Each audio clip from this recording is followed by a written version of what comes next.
beliau mengawal sampai adanya pilkada pertama.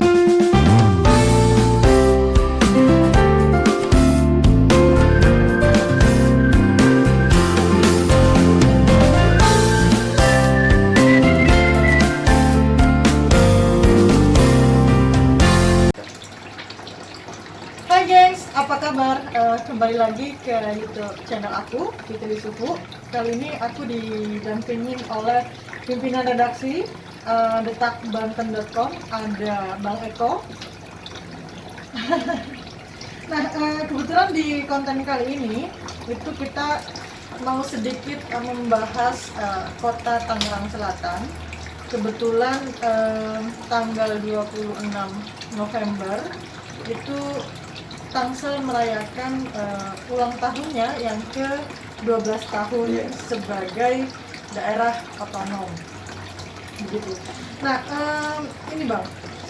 Kita salam dulu dong. Oh iya. Gimana? Ces. Salam dulu gini dong. Oh gimana sih gini kiri? Oh, ke situ. Coba ces. Oke. Aduh. Iya, sebagai daerah otonom dan segudang prestasi, dan juga tentunya pasti ada catatan ya Bang ya. Kebetulan Bang Eko ini sudah berpuluhan tahun di kota Tangerang Selatan, bahkan sebelum Tangsel berdiri. Ya dulunya ini kan wilayah Pemekaran. Iya. Nah, yang ingin sedikit menjadi dialog saya begitu, Bang, bagaimana sih dulu kondisi Tangsel itu sebelum dibentuk? Ini tapi tentunya dari kacamata media yang selama ini memang turut andil mengawal bisa dibilang juga program Tangsel, implementasinya itu seperti apa Bang? Sebelumnya saya buka dulu ini ya. Oh iya. Biar jelas. Oke, terima kasih banyak nih. Saya guys ya kan. Saya kedatangan YouTubers ya yang juga seorang wartawan ini. Ini Fitri Sufu. Dibuka guys. Oke, makasih. Kesempatan hari ini kita mencoba sedikit mengulas terkait masalah menjelang HUT Kota Tangerang Selatan, tepatnya tanggal 26 November besok ya. Jadi seperti yang tadi Fitri tanyakan tadi, memang kalau saya sih sudah dari tahun sekitar 98 sih, belum puluhan sih, ya udahlah ada nyampe belasan ya gitu ya. Tidak mau mengakui bahwa sudah tua. Ya intinya gini, Tangerang Selatan itu bagian daripada Kabupaten Tangerang, dan dia merupakan anak dari Kabupaten Tangerang setelah adanya Pemekaran. Nah, Pemekaran itu karena memang Tangsel ini dulunya agak tertinggal karena jauh ya, mungkin karena kan kalau Kabupaten Tangerang itu kan ibu kotanya tiga raksa, segala macam mengurus administrasi dulu ya. Kita kalau ke sana itu masih kayak di daerah-daerah boleh saya sebut kali ya, BSD Serpong gitu ya. Itu masih lewat pohon-pohon karet. Bayangin aja, ya kan kalau kita pagi-pagi ke sana kan mungkin menempuh waktu ya, kalau dulu kan jalan masih belum sebagus sekarang ini ya. Iya, betul. Jadi kalau naik motor itulah, katakanlah motor lah, itu bisa makan waktu sekitar 2 jaman, 2 jaman ke sana. Kalau urusan kita di sana kalau bisa sore pulang tuh malam itu, ngeri dah. Ngeri banget ya. Apalagi kalau lewat Tepung itu pulang, waduh, ngerinya kiri kanan kan ada sampah gitu kan. Apalagi kan waktu itu kota Tangsel itu masih belum seperti ini lah. Nah, terbentuknya kota Tangsel yang saya tahu yang dari sisi kacamata media itu kan terbentuk karena dari tokoh-tokoh masyarakat kota Tangerang Selatan yang dulu juga kalau nggak salah itu namanya Cipasera. Iya, Cipasera betul. Bisa dikasih tahu Bang, Cipasera itu apa? Cipasera itu Ciputat, Serpong, Cipasera Cipasera Parung ya, Kok Parung ya? Bukan. Ciputat, Cipang, Pamulang, Pamulang ya, Serpong, Pamulang, Serpong. RN itu Ya, apa? itulah agak-agak lupa. Iya, saya juga lupa. Tapi yang jelas, yang jelas sih dengan terbentuknya kota Tangsel menjadi kota administrasi sendiri itu hasil perjuangan dari para tokoh-tokoh Tangsel ya.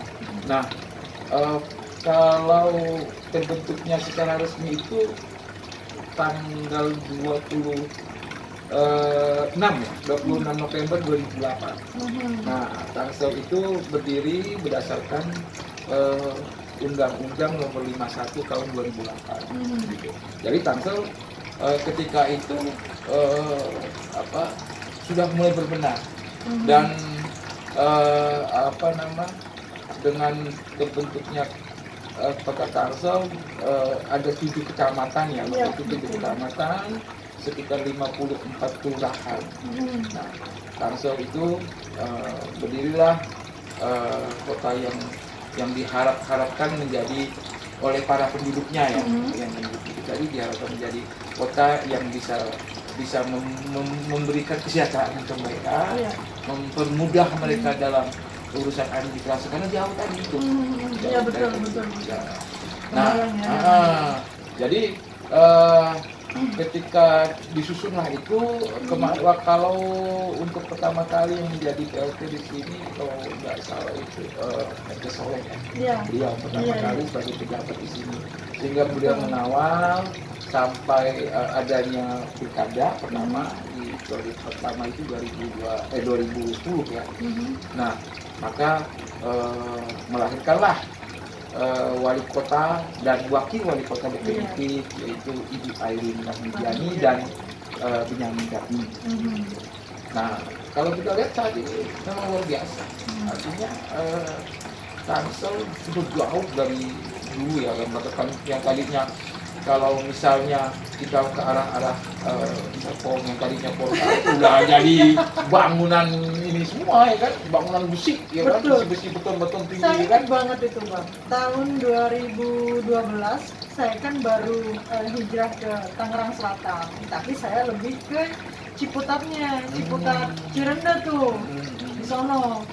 Nah, waktu itu saya tahun 2012 itu kan jalan ke BSD. Waktu itu kantor wali kotanya masih di Kecamatan Pamulang. Iya. Ada bundaran tuh ya. Betul. Ada bundaran itu sebetulnya simbol itu. Nggak tahu sekarang jadi simbol apa. Jadi tahun 2012 itu saya kalau ke BSD harus naik angkot warna hijau. Betul. Itu dengan jalan yang rusak banget. Abang ingat nggak? Pernah itu nggak dulu?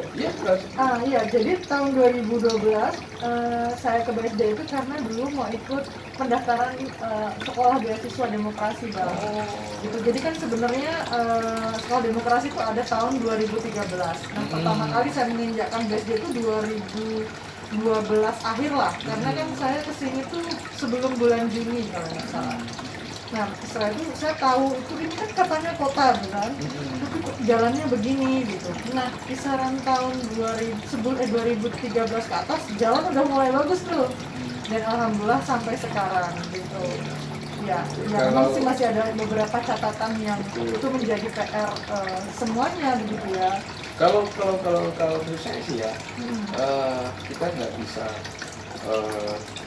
memungkiri apa yang sudah saat ini kita lihat. Iya betul. Yang artinya dulu tuh Tangsel tidak jadi kota yang hebat ya. Artinya bisa katakan hebat karena kenapa? Setelah terbentuknya kota Tangerang Selatan secara definitif ya terpisah dengan Kabupaten Tangerang, maka pembangunan itu luar biasa. Pembangunan itu mulai tumbuh, walaupun saat itu kan tidak seujuk-ujuk itu ya. Gitu. Artinya pemerintah yang terbentuk waktu itu juga kan pastinya akan mencoba menggali PAD yang ada dan sektor mana. Artinya ada keterlibatan pihak pengembang gitu. Ya kalau Tangsel ini, kalau secara umum Tangsel ini ya kan kalau kita lihat memang sebelum Tangsel ini ada pun pengembang sudah ada. Iya, Ada iya, tiga oke. pengembang, tapi Tiga pengembang besar. ketika itu sebelum Tangsel terbentuk, pengembang tidak memperluas lebih besar seperti saat ini ya. Iya. Artinya contohnya gini, contoh kayak BSD ya. BSD waktu sebelum Tangsel terbentuk kan masih kontrak gitu, ya kan? Ya contoh lah, misalnya ITC, Jensen atau misalnya kayak Alam Sutra atau segala macam gitu ya. Nah itu belum ada. Artinya masih pohon-pohon karet, ada tapi tidak sehebat sekarang ini. Karena mungkin karena satu itu tadi, karena pengembang merasa untuk masalah birokrasi, urusan apa segala macam ya kan, dengan lebih terbentuk secara definitif itu, manajemennya pun, birokrasinya pun mempermudah mereka untuk membangun dari sisi pengembangan usaha mereka ya. Artinya Tangsel ini investor masuk luar biasa. Kok saya jadi ini Bang ya, tiba-tiba di pikiran saya tuh muncul bagaimana dulu keterlibatan para pengembang dalam membangun Tangsel dalam artian lobby-lobbynya gitu. Kita jadi ingin tahu, tapi mungkin itu akan dibicarakan di konteks lain gitu, karena sangat menarik ya. Tangsel itu menjadi luar biasa di mata masyarakat sebagai daerah otonom dengan segudang prestasi, selain karena memang para tokoh-tokohnya, para warganya, para pemerintahannya yang memang luar biasa dalam bekerja, itu juga tidak lepas dari para pengembang. Iya betul. Iya, betul. iya. Memang kalau itu sih sudah pasti. Di sini ada 3 pengembang besar yang secara langsung itu pasti menyumbang PAD yang lebih besar. Ya kita tahu sekarang Tangsel bisa mengalahkan PAD atau APBD yang lain loh, ya kan? Bayangkan dengan hanya Sekarang berapa Bang? kalau sekarang 2020 kalau nggak salah hampir sekitar, karena pandemi ya, kalau pandemi berkurang kan, dulunya hampir mencapai 3,9, sekarang kan berkurang karena pandemi ya. Tapi sebetulnya Tangsel di angka 3 triliunan lebih APBD-nya ya udah luar biasa. Artinya dari tahun ke tahun sebetulnya progres Tangsel itu memang cukup luar biasa. Ya semua kan begini, kalau menurut saya kayak karena satu kepemimpinan pemimpin yang ada saat ini ya kan bisa memanage ya. Kalau kita nggak bisa pungkiri ada mungkin hal-hal yang mungkin tidak bisa dijangkau, ada permasalahan itu wajar lah gitu kan. Tapi pada intinya masyarakat Tangsel merasakan gitu. Merasakan ya seperti jalan ya kan, terus ya mall-mall konvensional itu. Tapi memang ada kalau kita lihat memang ada satu titik daerah wilayah yang agak lambat perkembangannya gitu ya. Mungkin karena daerah tersebut ya belum dikuasai pengembang. Artinya itu menjadi catatan bersama. Betul, catatan bersama. Dan kita juga kalau saya lihat ya mungkin ke depan lagi Tangsel untuk wilayah-wilayah yang tidak tersentuh pengembang itu ya mungkin 10 tahun atau 15 tahun akan datang sudah berdiri gedung-gedung semua. Artinya dalam hal ini Bang Eko optimis gitu ya, bahwa memang ke depan itu yang tidak tersentuh bakal tersentuh. Saya optimis kenapa? Ya artinya gini, kita juga tidak bisa menghilangkan penduduk lokal. Ya, kita tidak bisa juga istilahnya menghilangkan ciri khas Tangsel. Artinya gini, jangan sampai Tangsel ini nanti berdiri hanya gedung-gedung tingkat semua, ya kan? Akhirnya menghilangkan sisi budayanya akan hilang. Karena ya tahu sendiri yang tinggal di kayak apartemen megah-megah itu kan para urban, ya kan. Tangsel ini sebagian besar juga urban, karena memang strategis. Tapi ketika berbicara soal pembangunan kan tidak melulu soal infrastruktur Bang, ada juga berkaitan dengan SDM. Nah, kalau yang Abang lihat itu bagaimana Bang sekarang? Kalau untuk SDM ya mungkin Tangsel harus lebih lebih khusus untuk program itu. Artinya sumber daya manusia yang ada di Tangsel itu sebetulnya memang sudah pada hebat-hebat lah. Tapi kan mereka di sini hanya tinggal, bukan ikut membangun. Jangan salah, di Tangsel ini sumber daya masyarakat penduduknya yang jadi warga Tangsel itu orang hebat-hebat. dan punya kreatif, inovatif bagus. Tapi mereka tidak di sini, hanya tinggal, tidak ikut mengembangkan. Hanya sebagian saja mungkin Sebagian yang perlu. saja yang ada seperti itu. Nah itu mungkin suatu kerja keras pemerintah bagaimana membentuk SDM yang kuat, ya kan, terutama dari yang ada, karena ada generasi muda itu perlu. Di sini kan ada banyak universitas-universitas yang sudah banyak, terus nah itu perlu dikembangkan sinergitas itu, karena mungkin satu juga kepincangan biaya pendidikan mungkin, tapi kalau saya lihat memang nggak ada masalah sebetulnya di Tangsel ini. Artinya ketika memang program pemerintah itu dijalankan dengan benar dan terus tersentuh langsung, pada akar rumput. pasti bisa. Ya, itu bagus di Tangsel. IPM-nya tertinggi loh, IPM-nya. Artinya program itu betul-betul ada. Yang perlu menjadi catatan bersama adalah proses pengimplementasiannya bang, ke Iya. bawah ke akar rumputnya. Ya itu yang harus terus dikawal sampai betul, sekarang. betul. Karena kan Tangsel ini daerah urban ya. Iya betul. Gitu. Kayak kita pendatang juga kan. Kita pendatang tapi sudah udah punya KTP Tangsel belum? sebentar lagi Oh jadi Tangsel. Oh jadi kudu Tangsel dong, ya kan? Aduh ya Allah, ya sebentar lagi. Karena memang Tangsel itu rumah kedua saya bang. Iya dong. Jadi bukan kayaknya sih, tapi sudah semakin mantap untuk memilih menjadi warga Tangerang Selatan. Karena Ciputat Paten kita Tangsel membutuhkan anak-anak muda yang potensial, ya kan? Kompeten, ya kan? Apalagi Fitri sebagai seorang YouTuber, saya juga sebagai penulis, ya kan? Harus sama kita. Iya, membangun Tangsel, ya kan? Iya.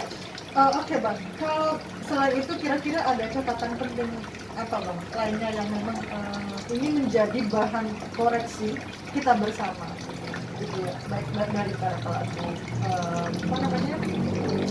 dari pemerintahnya sendiri, terus kemudian pengembang. Kalau dari kacamata abang ini, Kalau saya lihat dari sisi saya ya, mungkin menurut orang berbeda, ya itu karena kan kita berbeda perspektifnya.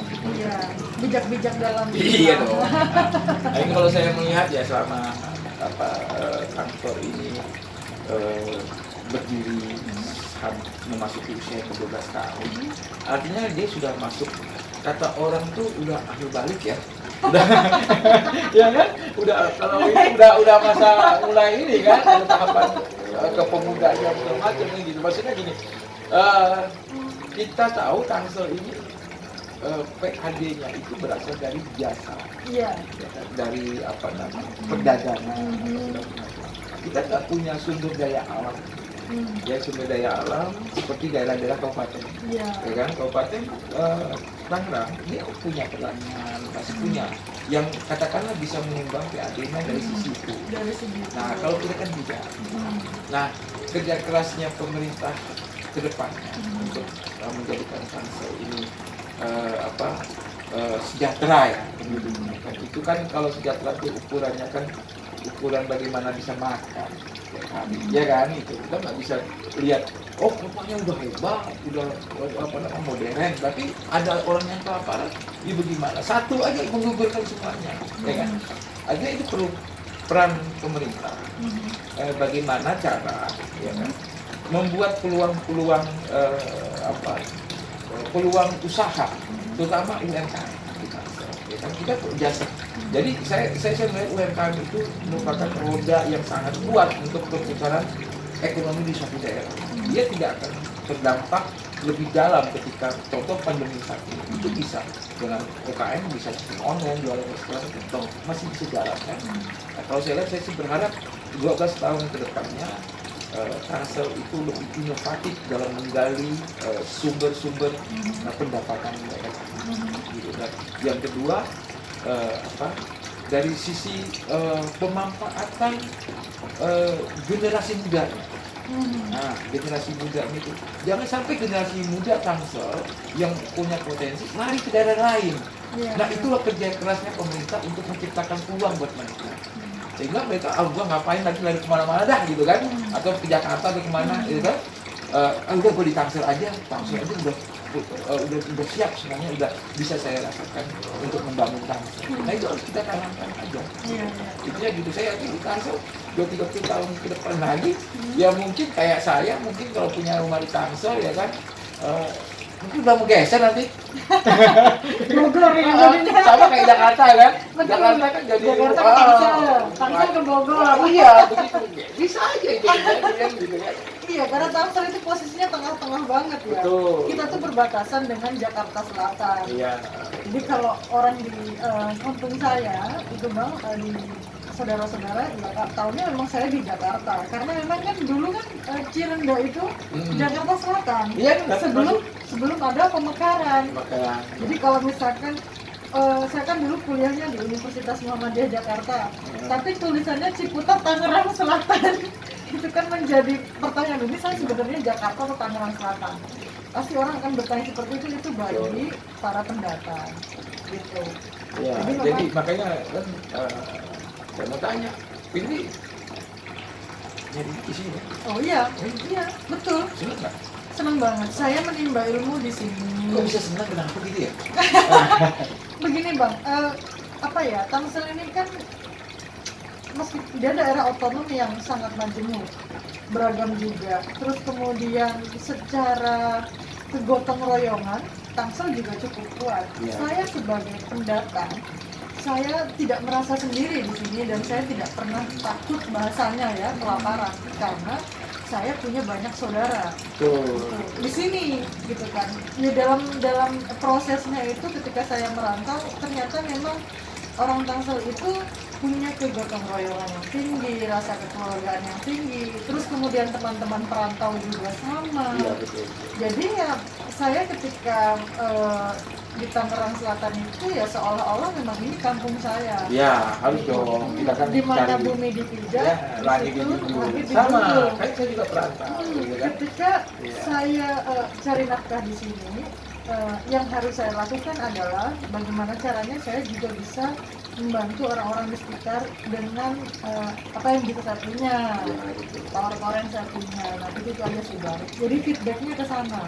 Intinya Ada sinergi. bagaimana caranya kita bisa sejahtera di kota Tangerang Selatan, minimal Amin. untuk kita diri sendiri, Dan supaya kanan kiri juga dong bang. iya itu kan nanti akan menjalan, ya kan? Amin. Jangan sampai kita orang Tangerang Selatan ya kan kalah dengan daerah-daerah lain. Artinya kita harus benar-benar membuka pola pikir kita yang lebih maju, bagaimana kita minimal apa yang kita bisa buat untuk Tangerang Selatan yang kecil pun itu selalu menjadi hal yang luar biasa, gitu kan? Kita bisa sama-sama bersinergi mungkin dari bidang kita, misal bidang kita Piti penulis atau Piti YouTuber ya Piti bisa promosikan bangsa seperti apa gitu kan, artinya hal-hal yang positif buat untuk pembangunan bangsa ke depan lebih baik. Itu aja Iya sih. betul. Siap. Makanya ini besok ulang tahun ya? Iya. Iya. Setiap kali Tangsel ulang tahun itu juga hari ulang tahun kita. Iya. Di situ juga kita refleksi apa yang sudah kita lakukan atau sudah kita berikan terhadap orang-orang yang memang mungkin membutuhkan perhatian kita. Betul. Mungkin gitu. Dan sekali lagi terima kasih Bang Eko Sama-sama. sudah Sama-sama. mau.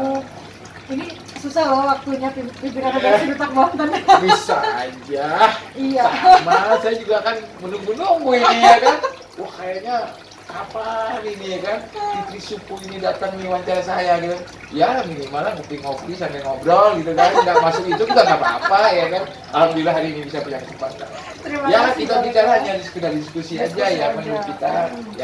Ya itulah yang kita lakukan. Iya, jadi apabila nanti teman-teman subscriber, keluarga online, atau para pendiri Tangsel, tokoh Tangsel yang melihat video ini, mohon dikoreksi apabila memang kita salah. Ya. Kami diundang untuk ngopi dan membicarakan atau membincangkan soal Tangerang Selatan. Walaupun kopinya nggak ada ya. Iya. Oke, gitu dulu ya guys. Terima kasih sudah berkenan menonton. Kritik sarannya kami tunggu. Jangan lupa baca media online detakbanten.com. Teman-teman, ini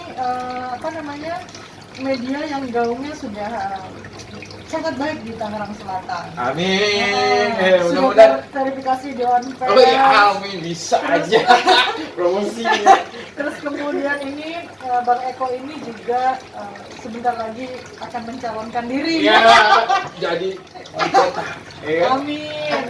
Sebagai calon ketua Persatuan Wartawan Indonesia itu di Tangerang Selatan. Amin. Mudah-mudahan hajatnya terwujud. Amin, amin, amin. Terus apa yang menjadi pengharapan juga terkabulkan, Bang. Amin. Membangun Insya Allah. afirmasi itu penting sekalipun Si. kita terus siap-siap sekarang. Tidak Tapi terlihat iya, realita. jangan lupa ya subscribe YouTube-nya Fitri Sufu. Fitri Sufu. Iya, mantap, Bu. Bagus-bagus. Terima Oh iya, kasih, Bang Eko. saya juga mengucapkan selamat ulang tahun Kota Tangerang Selatan Iya. yang ke-12. Semoga tetap jaya, ya kan, menjadi Tangsel yang sehat, Tangsel yang kuat. So, thank you for watching. Bye.